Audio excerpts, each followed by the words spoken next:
This is the Dan Levator Show with the Stugatz Podcast.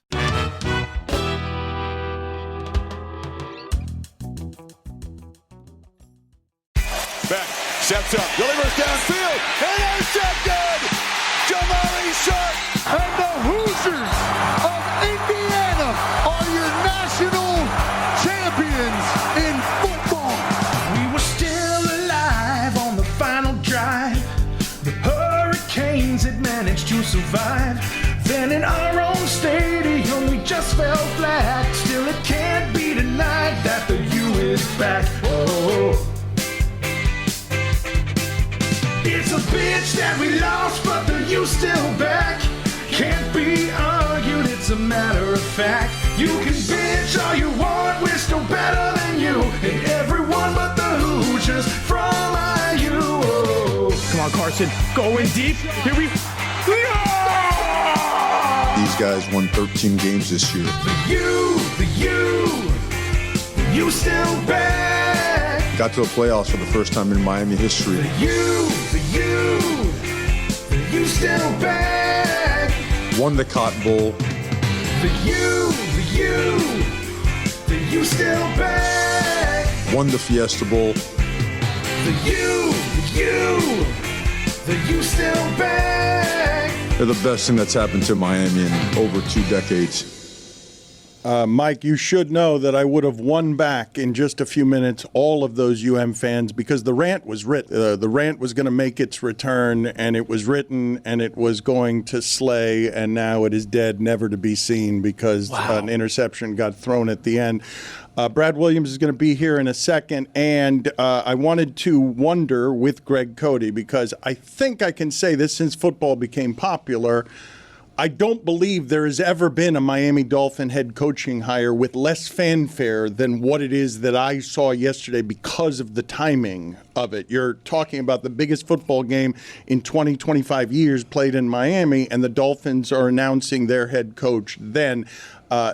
I don't think that it matters, but it is weird that you usually want the hope of, and now we got the new answer, and it just was buried yesterday. Yeah, it wasn't voluntary. The Dolphins didn't want it that way. I was speaking with a Dolphin official in the press box last night, and what happened was, first of all, they had to fulfill the Rooney Rule. They had to interview 2 minority candidates. Have they done that? They hadn't done it until the last one was at like 4 p.m. yesterday. Okay, so they were late doing that.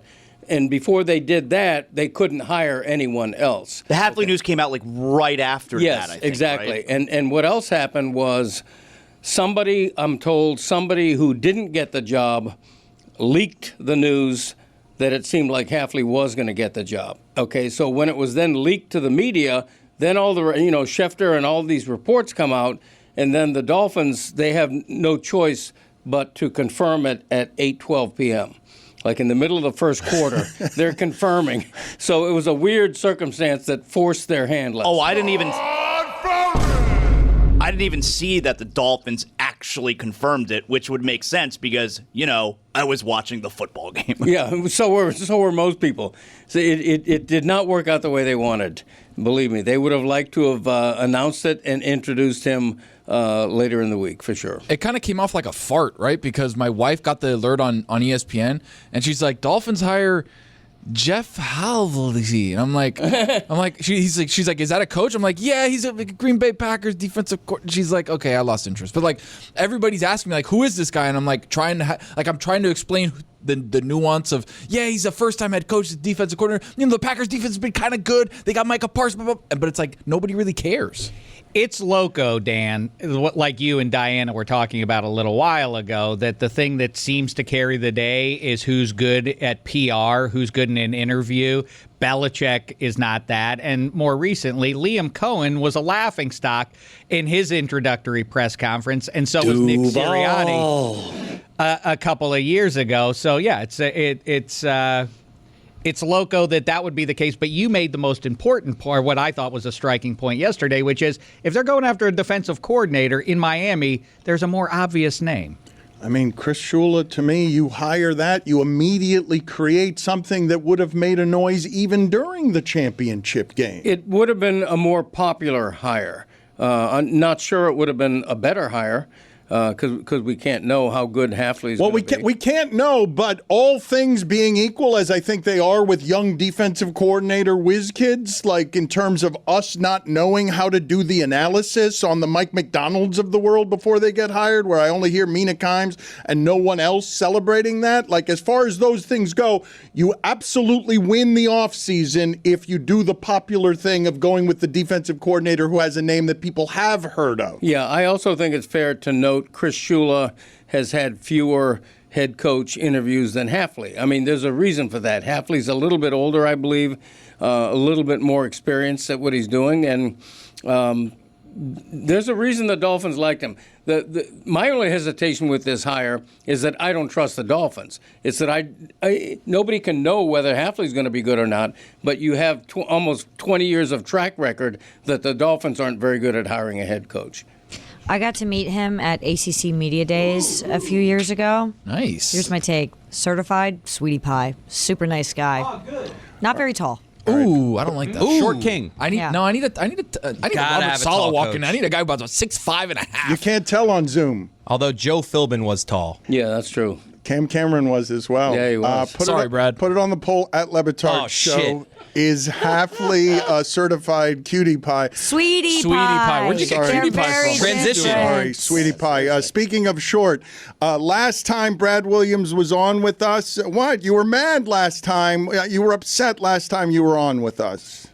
Well, yeah, because you said keep it short. Now I'm about to come on with you again to finally talk about a meaningful NFL team, an NFL team that plays football in January and into February. And then you guys are like, yeah, short guys, don't trust them. Hate short guys. They can't coach. They can't be a leader of men. What do you know, Tony? You threw invisible footballs. That's your bona fides right If there. I would have thrown real ones, I would have made the team, buddy. I'm sorry. Is there not a pro athlete that you could tell that you could be better than in the studio right now? No. Is there no one you can tell that you could back down? Holy God. Brad. I can't win on this show. It's just I try to come on, I try to bring a little flavor, and then you guys you guys with the short bit. If that joke was any deader, it'd be related to Dan.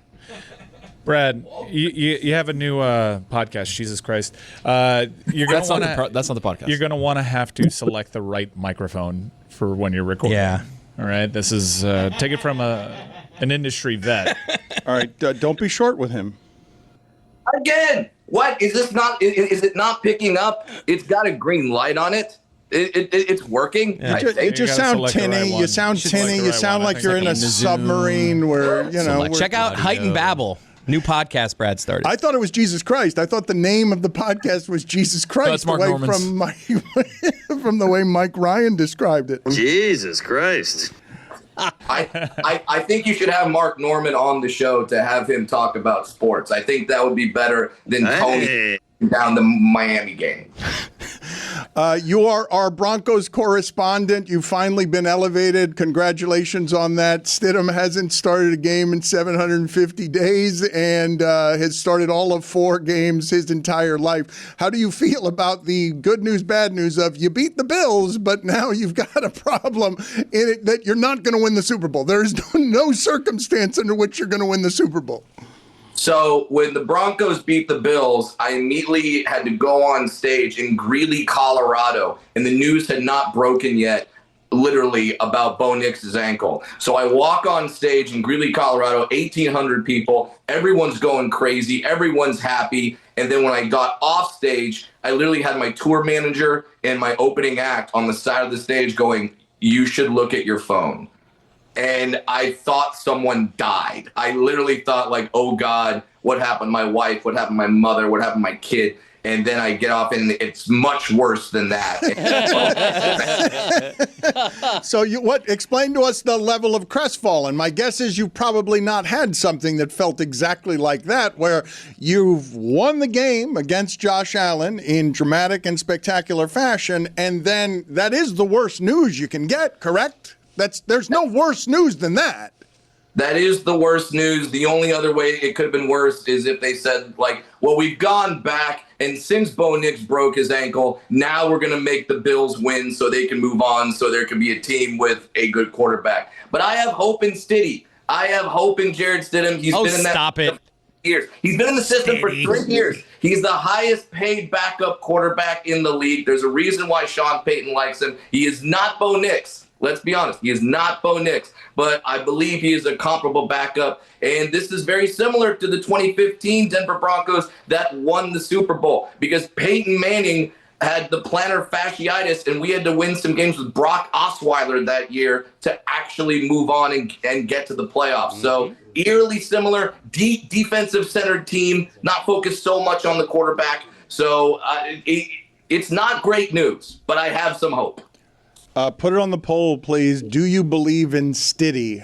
Because I really am having a hard time finding a comp for what happened with Sean Payton, where he's coming at the press conference. His players have left. He doesn't want them to learn from someone other than him that Bo Nix is out, so he feels the need to have the press conference that wrecks Brad Williams' night as soon as he gets off stage. Can we have Tim Tebow do a little Mr. Miyagi over Bo Nix's ankle? Just something. Give me a couple of throws. I don't know. It was truly heartbreaking, and I don't have a comp for it either, Dan. I don't know anyone that's gone that high to that low that quickly. I remember Magic Johnson one time, they made it to the finals, and he had torn his hamstring, and so he couldn't play in the finals, and then they got swept. But Bo Nix isn't that, obviously. But if you're enthused about the Broncos, your chances of winning the Super Bowl are now over. You can have your hope about this weekend in a home game. You're not beating the NFC team with this as your quarterback. Well, at minimum, Brad, I think that Jared Stidham, sorry for the pessimism, if you were to win this game, I do think Jared Stidham stands as the worst starting quarterback in the Super Bowl era. And I'm sincerely, David Woodley, the late David Woodley from LSU in Super Bowl 17, Trent Dilfer is off and volunteered. He's the wrong answer. Rex Grossman deserves. Caleb Haney, the comp would be Caleb Haney would have had to start that Super Bowl 45 against Pittsburgh 15 or so years ago because Jay Cutler tore his knee.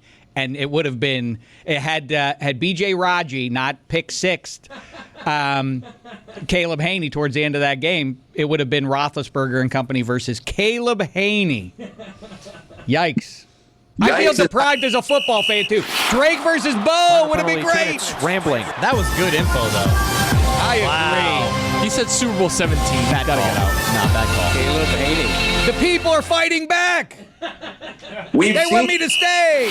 Dave should stay. Dave should. No, you still got to go.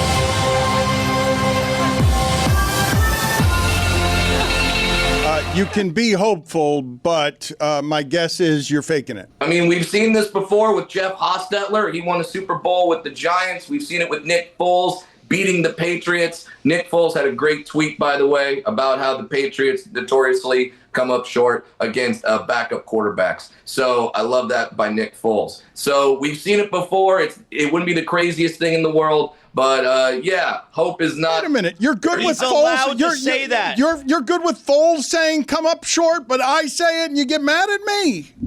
Well, he's not talking to me. I'm not standing next to Nick Foles, and he's holding me up like a prop. He's not doing that, Dan Le Batard. You have me on your show, presumably for my great football analysis, not for my microphone, but for my great football analysis, and then you immediately go to short jokes. It's ridiculous. And we've broken bread together, Dan Le Batard. You've come out to Los Angeles. I met your wife. Your wife is impossibly more attractive than you. I don't understand that. I don't understand how you guys have gotten two $50 million deals from DraftKings and she can't afford LASIK surgery. I don't get this.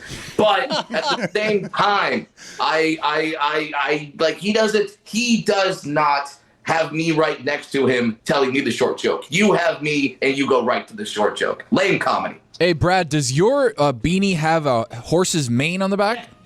Yes, and it's fabulous. It is fabulous. I kept seeing orange hair in the back. I was like, I know he doesn't have orange hair. What's going on back there? This is my announcement that I am part of the Brony community. I'm now joining the Bronies. You knew he didn't have orange hair, Tony? You knew that? I knew you didn't have orange hair, buddy. For Brad Williams tour dates, go to bradwilliamscomedy.com. Zaz, my dad, and myself saw his show a couple weeks ago. Great show. Fantastic. He's also got a new podcast, Heightened Babble. Check it out. Good seeing you, Brad. Thank you for making the time. Always appreciate you enjoying insulting us and being insulted by us. Thank you, sir. Thank you. Go. Go Broncos. Shut 'em down, man, we did shut him down because everybody wants the Broncos now to go away. Like, it would be a nightmare if they won. Nobody wants that in the Super Bowl anymore. What do you mean you want the Broncos to go away? You want the Patriots? You want the Patriots? Honestly, yes. Yeah. I want a quarterback that's not Stidham. You want Bill Simmons to just be talking about how this is the greatest Boston team of all time? All right, you know what? fair. He makes good That's points. fair. That is a good Yeah, but point. Stidham, guys, let's not lose All right, the I'm plot back. here. He's Let's not lose the plot here. Junior. I'm telling you, everybody. Listen up, Cousin Sal. That's what's going on. Listen, I just want to say. What? That was my. Bill Simmons? We got That's my it. world-famous Bill I just wanted to quickly say that I think, and I don't bring this up because Brad Williams is on, I just think that was small of you, Dan, to send me off like that after what happened last night. I understand you're bitter, but small. My guy, what is this? What is this betrayal? Is Lucy going to get me next? Lucy, do you have any short jokes? No, the energy in here is really negative right now, and I just need. There's a lot going on. See you later, Brad. It's always nice seeing you. Thank you for making the time, sir. Love the night? Reach for Zyn After Dark, a limited cocktail-inspired series for those who get up when the sun goes down. Try Zyn's Mojito, spiced cider, and espresso martini nicotine pouches. Find them at select retailers. Available while supplies last. Zyn After Dark. Bring on the night. Warning, this product contains nicotine. Nicotine is an addictive chemical. All right, kicking things off with Smirnoff, the official vodka sponsor of the NFL and the number one vodka in the world. Chris Cody, you're here. Smirnoff! Wow, you're on the money with Smirnoff. Smirnoff! Chris, you know what goes great with Smirnoff? Smirnoff! Yes, but I'm really talking about game day fit. The style's got to match the vibe. Smirnoff! All right, here's the deal.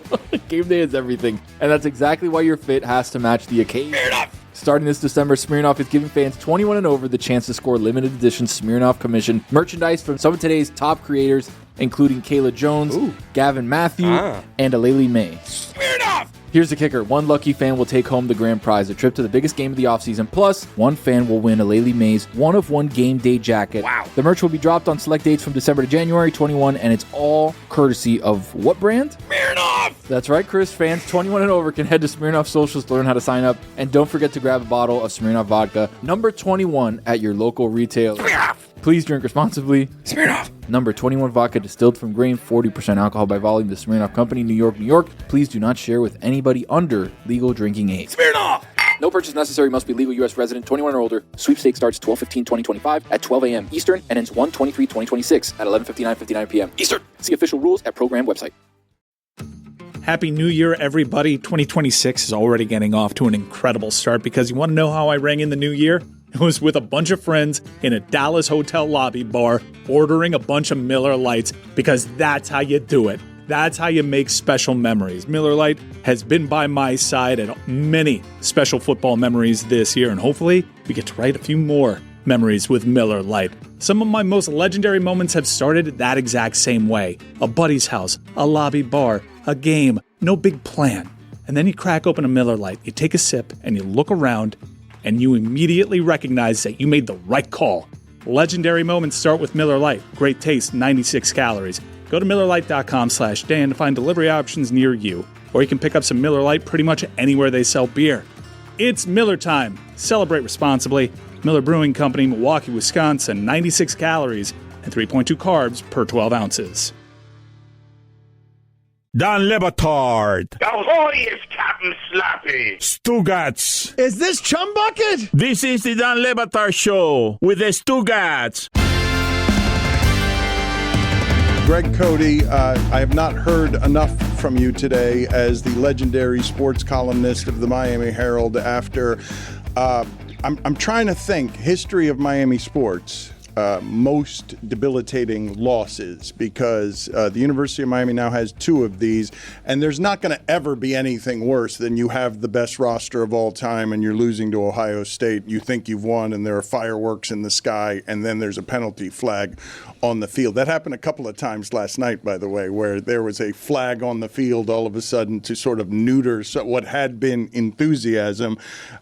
Your thoughts on historically where to put this in the history of South Florida, where we wake up this morning and you could feel a city a bit hungover, a bit sad from wanting to believe, wanting to hope, daring to hope, and then coming up, forgive the expression, that short.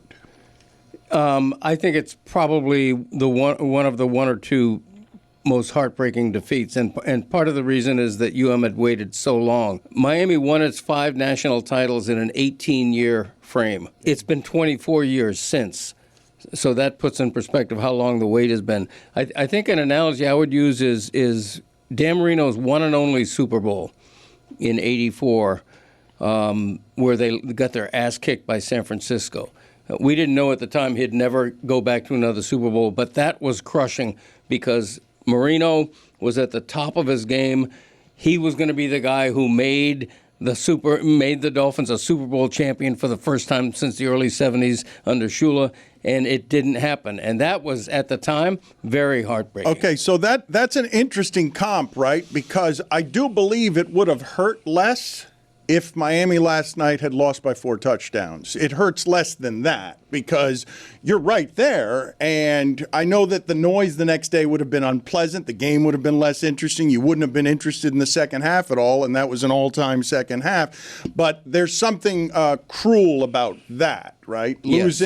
Losing when you're that close, when there are pieces happening at the end that keep giving you this hope, and you're watching the last few seconds thinking that the highest paid quarterback in the sport, somebody with 7 years of experience, is going to have his faculties about him, isn't going to have his ears ringing from a hit he took, a late hit that he took, or an excessive hit that he took, and isn't right on the last throw of the game, according to himself, by his own words. Yeah, and if they lose a lopsided game, it's easier to rationalize the loss. It's easier to give Indiana credit.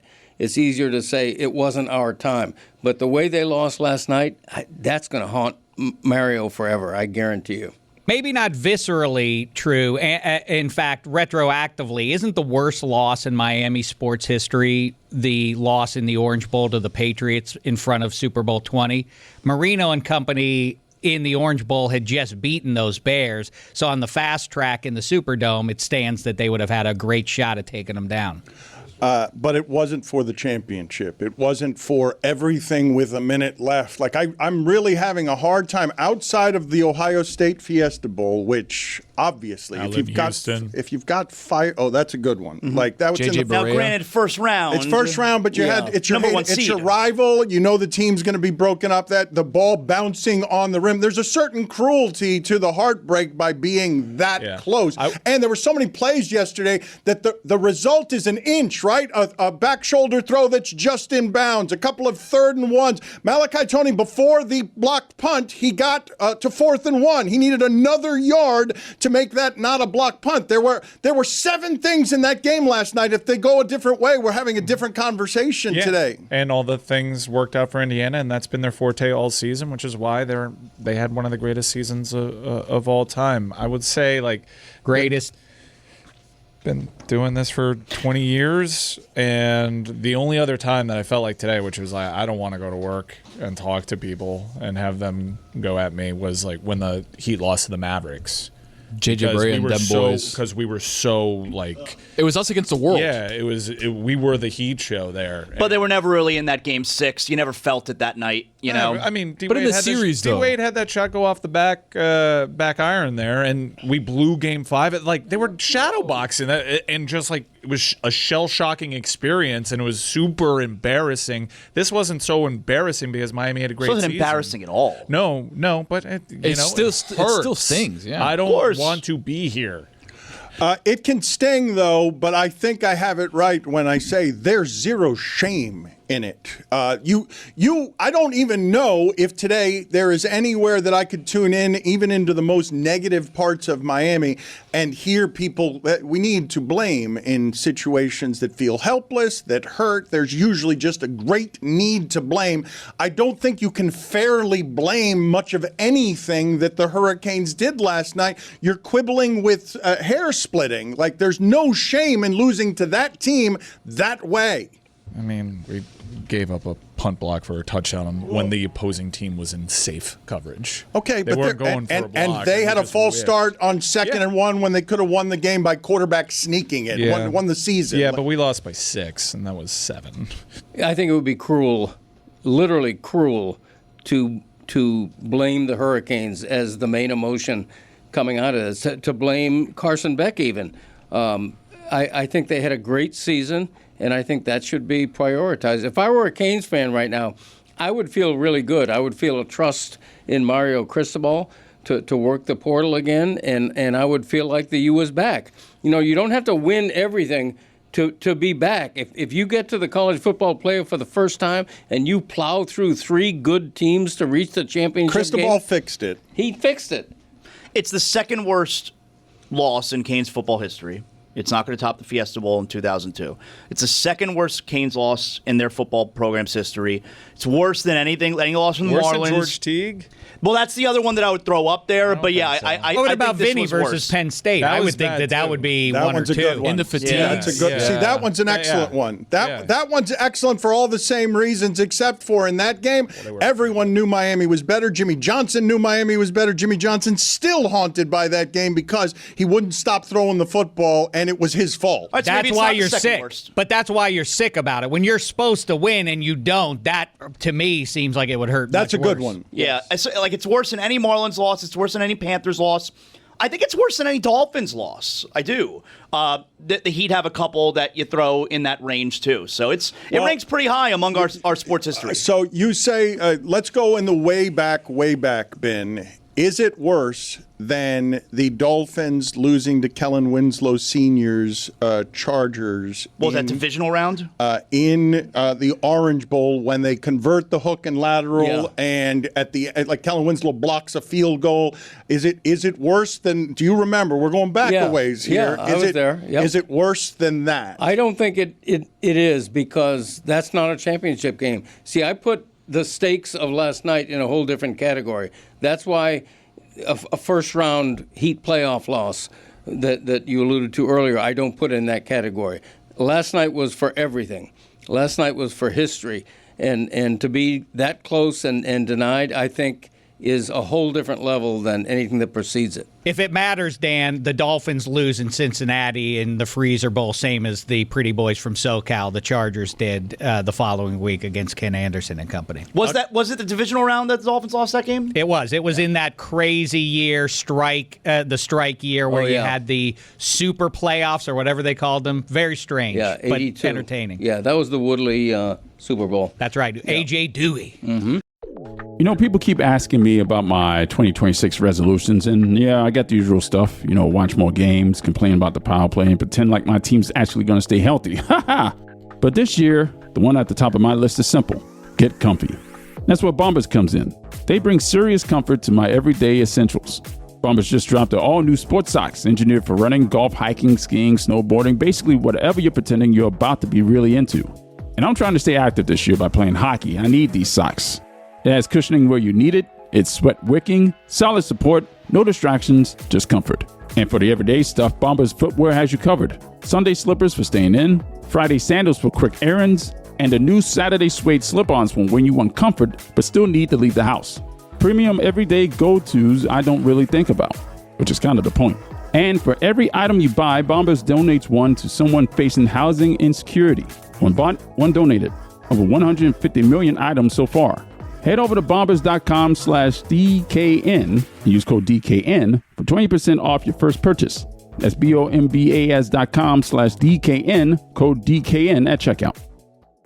Every day at Sierra, you'll find top brand apparel, footwear, and gear for 20 to 60% less than department and specialty store prices. And during clearance time at Sierra, those incredible prices are 40 divided by 2.5, carry the 1, even lower. And when you shop clearance at Sierra, you can save a whole lot more on everything you need to get active and outside.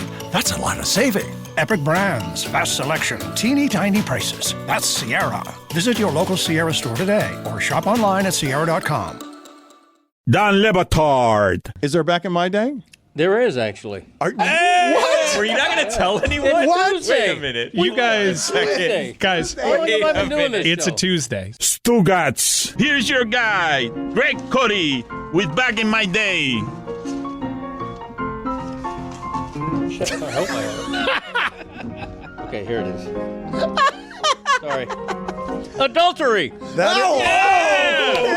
We are back. Waiting for this one. This is the Don Le Batard Show with the Stugats. Time now for Amin's weekend observations. It is time for Amin. to share his game notes. No one in the media will tell you what happened better than my boy. Amin.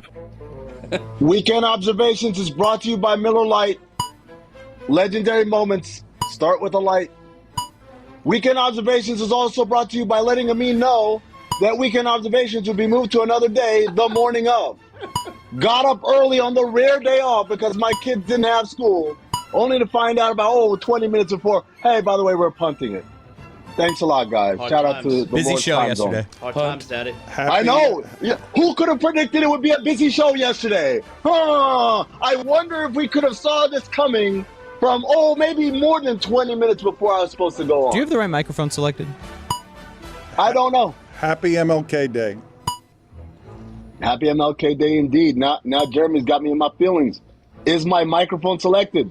You sound better right now. You sound a little bit better. Not much. Dave, we'll have to come back on this All right, super here we go. playoffs. Oh, that's much better. That's much so better. clean. Dan, full disclosure, I watched nothing but NBA basketball all night until halftime of Heat versus Warriors. Then I flipped on the Canes game just in time to see the game-sealing drive.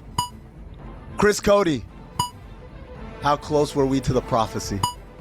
Dude. Canes down 6, marching down the field with less than a minute to go. I sat there saying, holy shit, it's going to happen. They're going to score to tie the game, and Mario's going to go for 2.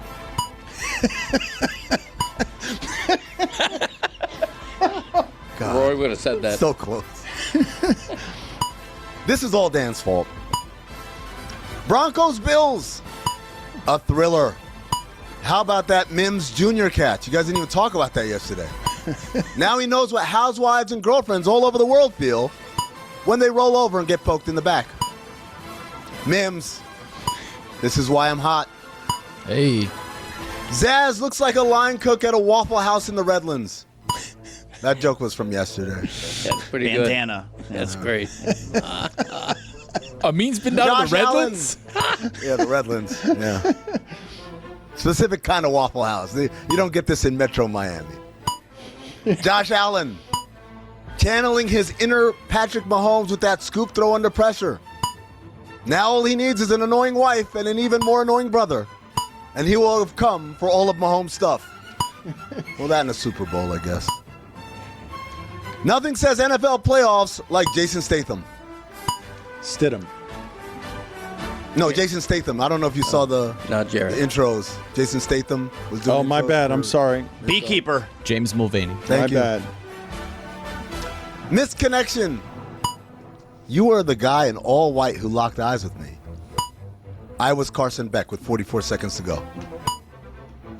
Niners should have forfeited immediately after the Shaheed kickoff return for a touchdown. Wasted everybody's time. Congrats to the NFL in coming out and taking a stance for genocide. Eagerly awaiting their Pay the Teachers Even Less campaign. You guys see that? They fined my boy because he had Stop Genocide on his face. That's a finable offense. Stopping genocide. Personal message. Dave Damashek was born to be a Muppet. AFCON is over. What in hell? What the hell? What the hell just happened here? By What point gives? exactly. Tell me he's not a Muppet. The way he talks, the way he moves around, the voice. Well, what's going on here?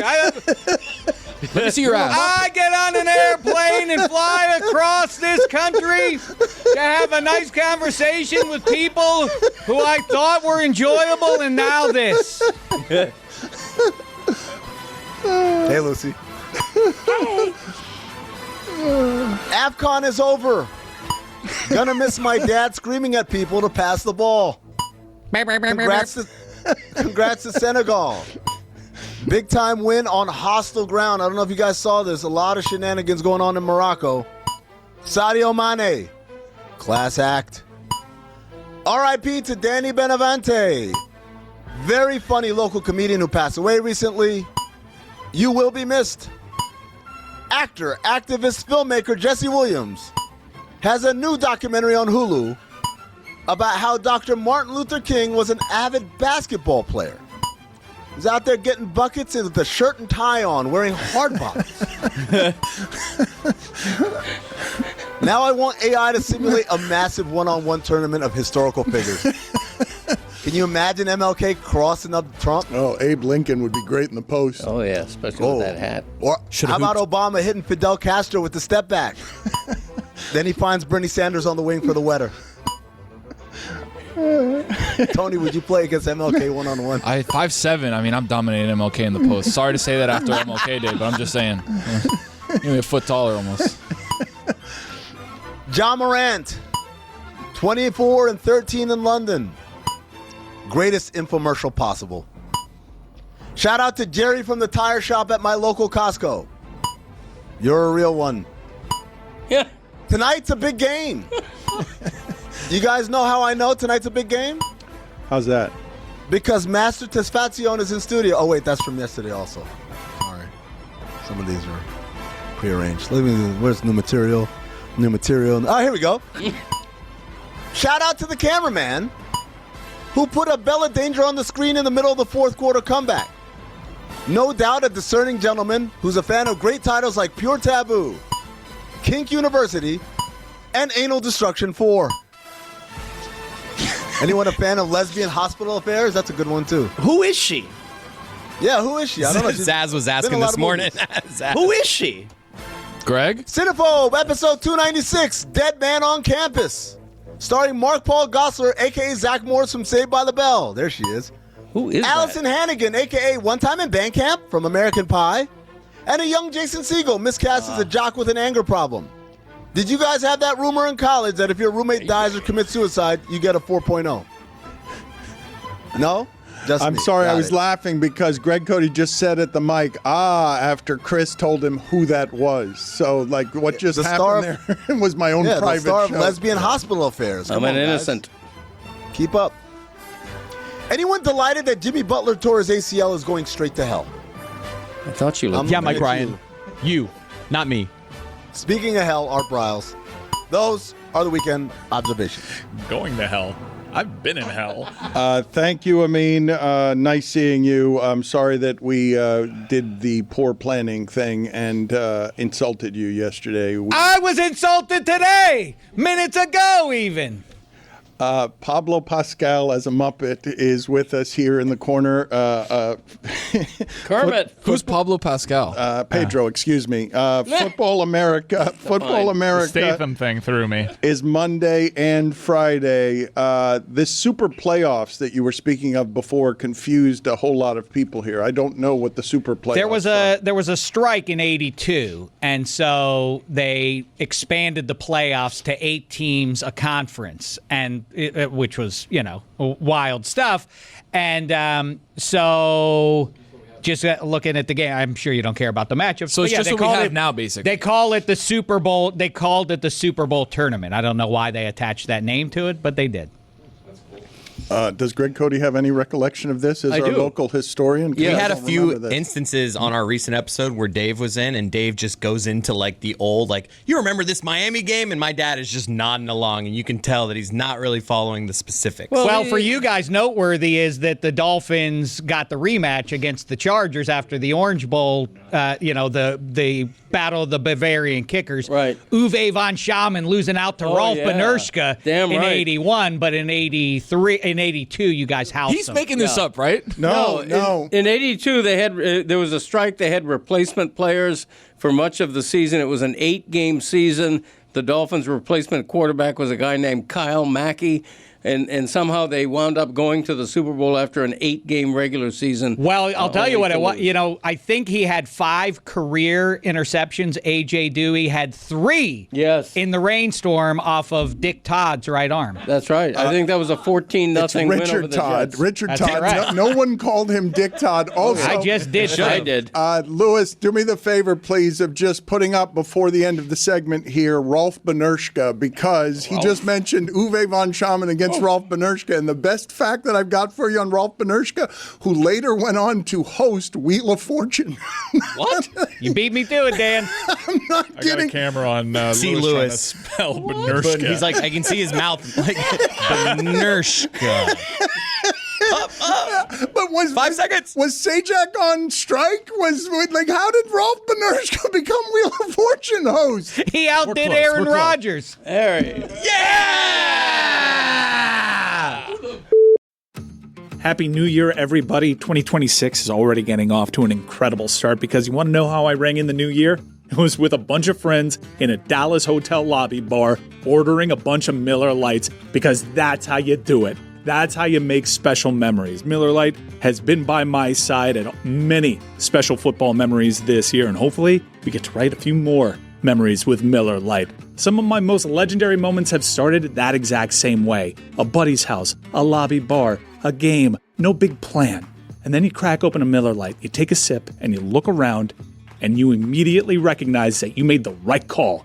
Legendary moments start with Miller Lite. Great taste, 96 calories. Go to MillerLite.com/Dan to find delivery options near you. Or you can pick up some Miller Lite pretty much anywhere they sell beer.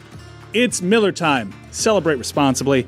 Miller Brewing Company, Milwaukee, Wisconsin, 96 calories and 3.2 carbs per 12 ounces.